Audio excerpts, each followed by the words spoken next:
अस्सलाम वालेकुम वरहमतुल्लाहि वबरकातुहू। उम्मीद है देखने वाले तमाम अहबाब सेहत और सलामती के साथ खैर ऑफिस से होंगे। आज पाक कतर हेड ऑफिस जाना हुआ, जहां पर एक मुख्तसर सी ट्रेनिंग थी। इस ट्रेनिंग में काफ़ी चीज़ें सामने आई, जिस तरीके से आपस में मुज़ाकरात के हवाले से किस नतीजे पर और कैसे पहुंचा जाए, उस पर एक तफसीली गुफ्तगू की। सर फ़हीम साहब ये पाक कतर फ़ैमिली तकाफ़ुल के एक ट्रेनर हैं, जो माशाल्लाह मुख्तलिफ़ उन्वानात पर ट्रेनिंग रखते भी हैं और ट्रेनिंग करवाते भी हैं, और एक मुनफ़रिद अंदाज़ होता है। खेल कूद के साथ वो ट्रेनिंग हो रही होती है। मैं चाहूँगा कि कुछ तस्वीर भी आपके साथ शेयर कर सकूँ।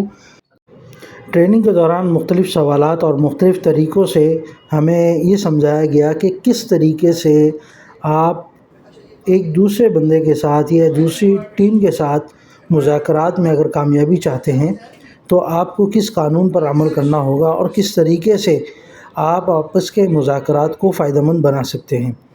माशाल्लाह से इस पिक्चर में मेरे साथ मुफ्ती अब्दुल गफ़ार साहब और इसी तरीके से नईम अख्तर साहब आपको नज़र आ रहे होंगे। के ऊपर आप कभी शिमला मुआहदा जो है उसको जरूर देखिएगा, जो कि इंडिया और पाकिस्तान के दरमियान हुआ था।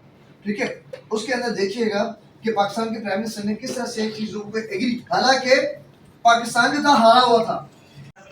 एक और काम करें, अगर आप लोगों को टाइम मिले ना, लिंक्डइन की सब्सक्रिप्शन मिलती है, एक होती है जो कि डायरेक्ट। ट्रेनिंग अपने इख्तिताम को पहुंची और आखिर में एक ग्रुप फ़ोटो जो आपके लिए हाज़िर खिदमत है।